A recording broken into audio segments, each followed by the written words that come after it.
Hello friends, this is Brajesh.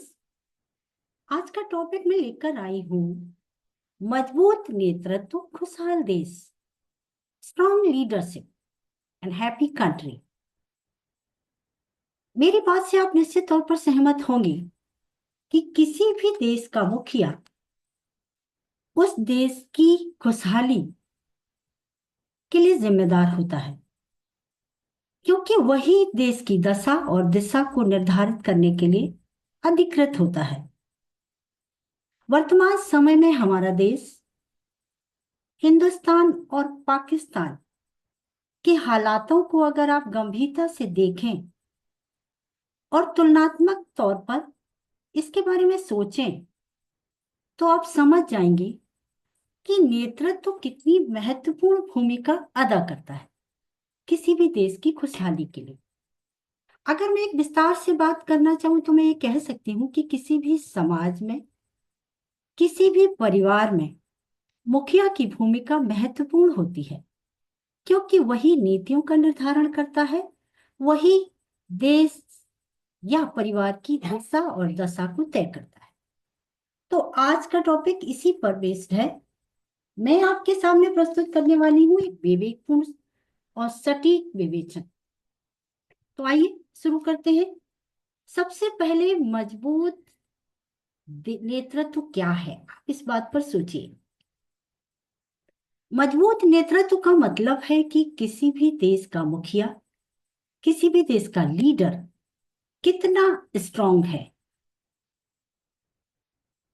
जब किसी की स्ट्रांगनेस की बात की जाती है, जब किसी पर्सनालिटी को डिस्क्राइब किया जाता है, तब हम बात करते हैं उसकी दूरदर्शिता की, उसके दृष्टिकोण की, क्योंकि सफलता बेस्ड होती है कितने तरीके से आपका विजन किस तरीके का है, कितने दृष्टिकोणों पर आपकी नजर है, किस तरीके से आप अपने देश की हित को ध्यान में रखते हुए अपने देश के इकोनॉमिक और सोशल दोनों तरह के इंफ्रास्ट्रक्चर, सोसाइटी को साथ लेकर मोटिवेट करते हुए किस तरीके से ग्रोथ हासिल करते हैं, किस तरीके से प्रॉस्पेरिटी हासिल करने की दिशा में कदम उठाते हैं।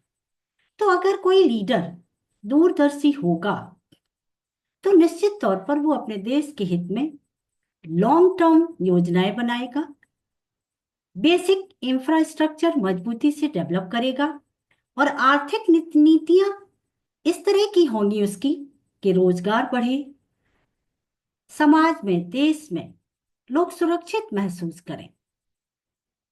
अगर उन्हें काम करना है, शिक्षा हासिल करनी है, संतुष्टि हासिल करनी है, अपने घर परिवार को समृद्ध बनाना है, तो क्या वो आसानी से अपने देश के अंदर या देश के बाहर मूव कर सकते हैं?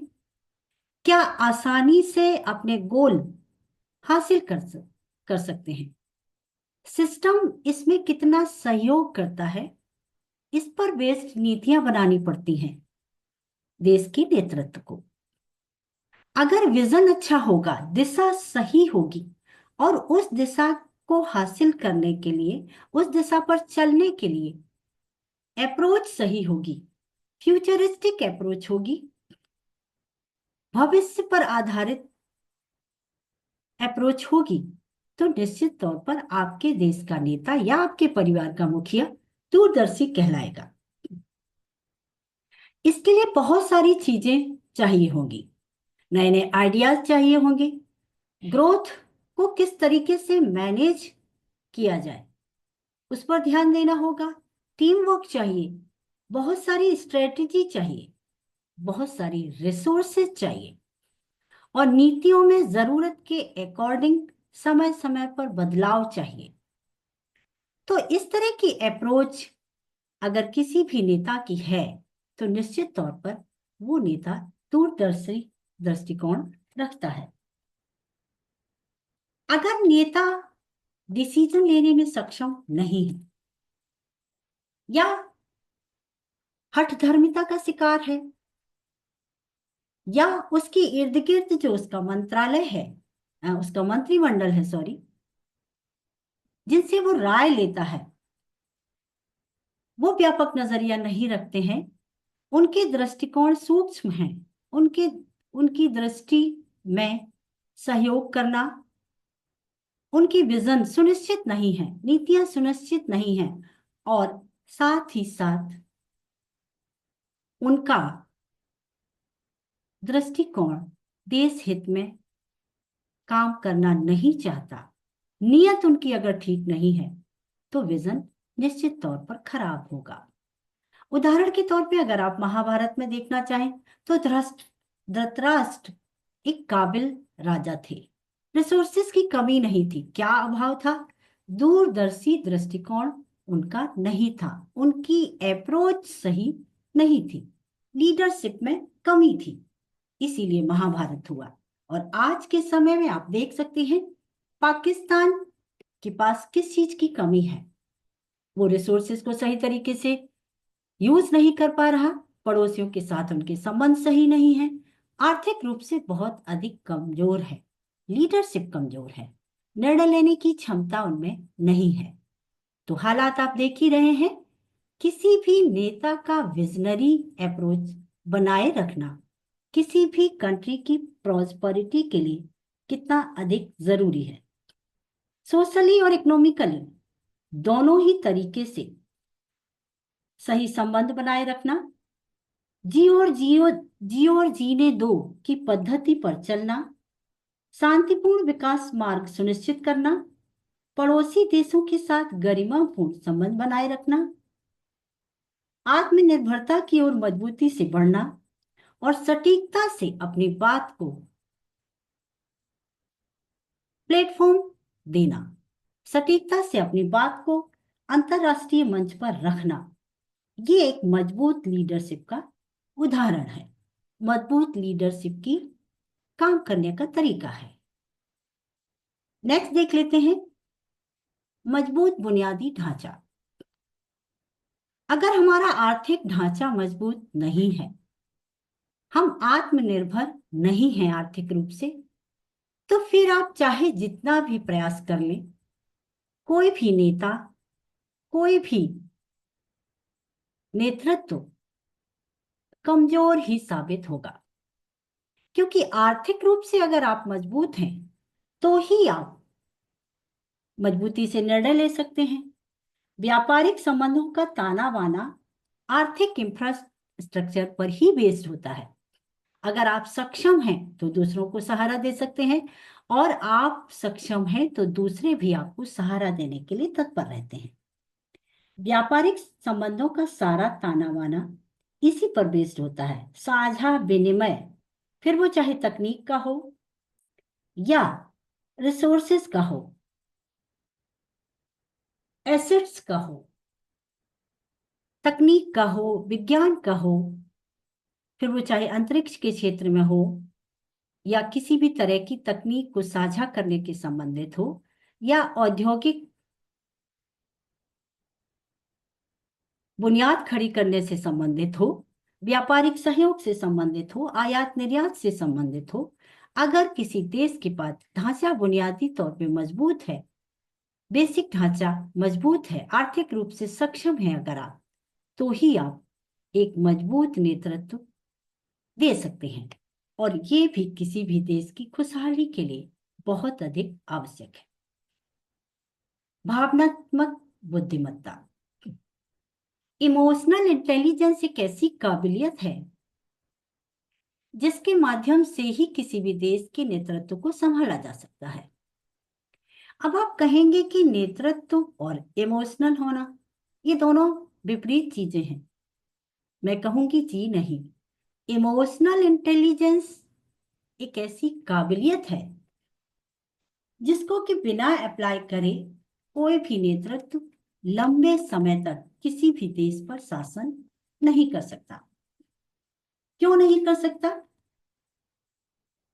उसका कारण यह है कि भावनात्मक तौर पर जब आप अपने देश की जनता से कनेक्ट नहीं कर पाते हैं, इंटेलिजेंटली उनके इमोशंस को हैंडल करना आप में करना आपकी बस की बात नहीं है, तो निश्चित तौर पर आप अच्छा नेतृत्व नहीं दे सकते। क्योंकि इमोशनल इंटेलिजेंस एक एबिलिटी है जिसमें कि आप परसीव करते हैं जो चीजें घटित हो रही हैं उनको किस तरीके से आपको लेना चाहिए, कहाँ पर आपको रिएक्ट करना चाहिए, कहाँ पर आपको शांति से समय का इंतजार करना चाहिए अपनी बात को रखने के लिए। ये काबिलियत है जो कि हर किसी में नहीं होती। एबिलिटी टू परसीव एक ऐसी क्वालिटी है जो किसी भी नेतृत्व के लिए बहुत अधिक आवश्यक है। कब बोलना है, कब चुप रहना है, कब रिएक्ट करना है, कब नहीं करना है, और किस तरीके से देश की जनता के इमोशन को यूज करना है। समझना है कि हमारे देश की जनता की उम्मीदें क्या हैं, वो क्या चाहती है, और इमोशंस को मैनेज करना। जब जनता गुस्से में है, देश के लोग जब गुस्से में है, तो उनके इमोशन को समझना और उन्हें शांत करने की कोशिश करना, समय का इंतजार करके अपनी नीति को, अपने डिसीजन को इम्प्लीमेंट करना, इसको कहते हैं इमोशंस को हैंडल करना। आप देख ही रहे हैं जब से हमारे देश में इनोसेंस लोगों को मारा गया है, तब से हमारा देश गुस्से से भरा हुआ है। हर कोई रिएक्ट कर रहा है। कोई भी पाकिस्तान को छोड़ देने के लिए इरादे से बात नहीं कर रहा, फिर वो चाहे देश का विपक्ष हो, एक आम नागरिक हो, रिक्शे वाला हो, ऑटो वाला हो, सब्जी वाला हो, आप किसी से भी मिलिए, उनकी भावनाएं गुस्से से भरी हुई हैं पाकिस्तान को लेकर। हमारा नेतृत्व, हमारे देश का नेतृत्व इस बात को समझ रहा है, परसीव कर रहा है, इमोशंस को मैनेज करने की कोशिश कर रहा है। और आज हालात ये हैं कि देश के साथ खड़ा है हमारा नेतृत्व, देश की भावनाओं की कद्र कर रहा है, देश की भावनाओं के अकॉर्डिंग ही नीतियों को इम्प्लीमेंट कर रहा है, एक्शन ले रहा है। इमोशन इमोशनल इंटेलिजेंस एक और चीज है जो कि हेल्प करती है मजबूत रिलेशनशिप को। किसी भी देश के साथ हमारे रिश्ते मजबूत तभी होंगे जब देश का नेतृत्व इमोशनल इंटेलिजेंस को मैनेज करना जानेगा। कैसे? अगर हम कहें कि हमारे देश के नेतृत्व ने अगर दूसरे देशों के साथ, पड़ोसियों के साथ एक इफेक्टिव कम्युनिकेशन ना जनरेट किया होता, एक एम्पैथी ना जनरेट की होती दूसरों के साथ, तो आज के चैलेंजेस को ओवरकम करना आसान नहीं था। पड़ोसियों के साथ कोई कॉन्फ्लिक्ट जब जनरेट होती है, जैसे कि इस समय पाकिस्तान के साथ हिंदुस्तान का रिश्ता है, हिंदुस्तान का कॉन्फ्लिक्ट है, अगर हमारे नेतृत्व ने इफेक्टिवली अपनी बात को इंटरनेशनल प्लेटफॉर्म पर ना रखा होता, पड़ोसियों के साथ अपनी समस्याओं को सही तरीके से, हेल्दी तरीके से कम्युनिकेट ना किया होता, तो आज हमारे साथ पूरी दुनिया जो खड़ी है वो वैसा नहीं होता, सीन बिल्कुल अलग होता। कोई ना कोई देश पाकिस्तान का साथ देता जो कि हमारे लिए समस्या खड़ी कर सकता था। तो मैं ये कहना चाहती हूँ कि देश के नेतृत्व में इमोशनल इंटेलिजेंस होना, भावनाओं को यूज करना, हालातों को सही तरीके से समझना, नीतियों को सही समय पर डिसीजन लेना और उनको इम्प्लीमेंट करना, देश को अपने साथ रखना और देश की भावनाओं को समझने के अकॉर्डिंग चलना, ये बहुत आवश्यक है और हमारे नेतृत्व की काबिलियत ऐसी है। इसीलिए आज हम मजबूती से हालातों का सामना कर रहे हैं और हमारे पड़ोसी देशों में जो भी देश हैं, कोई भी पाकिस्तान का साथ देने के लिए तैयार नहीं है, क्योंकि सभी को पता है हिंदुस्तान शांति प्रिय देश है। बिना वजह वो किसी की सीमाओं का अपनी सीमाओं का कभी भी उल्लंघन नहीं करता, लेकिन साथ ही साथ मजबूती से जवाब देना जानता है। फ्रेंड्स, मैं बताऊंगी स्ट्रॉन्ग लीडरशिप क्या है, और स्ट्रॉन्ग लीडरशिप में ही कोई देश खुशहाल रह सकता है। सबसे पहले जरूरत होता है दूरदर्शी दृष्टिकोण, समझना, दूर तक जाने वाली योजनाओं को इम्प्लीमेंट करना, देश की तरक्की और ग्रोथ के लिए नई नई योजनाओं को बनाना, इंफ्रास्ट्रक्चर को मजबूत करना और नीतियों को अपनाना। पड़ोसी देशों के साथ अच्छे संबंध रखना, अपना ढांचा मजबूत करना, बुनियादी ढांचा मजबूत करना, फिर वो चाहे सोशल हो या इकोनॉमिकल, दोनों ही। और भावनात्मक बुद्धिमत्ता के साथ ही नीतियों को इम्प्लीमेंट करना, नियम बनाना, योजनाओं को इम्प्लीमेंट करना, दूसरों के साथ संबंधों को, व्यापारिक योजनाओं को स्टेब्लिश करना, ये सारी चीजें जिस लीडरशिप में होंगी, निश्चित तौर पर वो स्ट्रॉन्ग लीडरशिप कहलाएगा। और देश की खुशहाली के लिए तय करने वाला लीडरशिप कहलाएगा, क्योंकि देश का लीडर ही देश की दशा और दिशा को निर्धारित करता है। फ्रेंड्स, मेरे बाकी वीडियोस को देखिए और मुझसे जुड़िए। नेक्स्ट वीडियो में मिलती हूँ मैं आपसे। Thank you very much.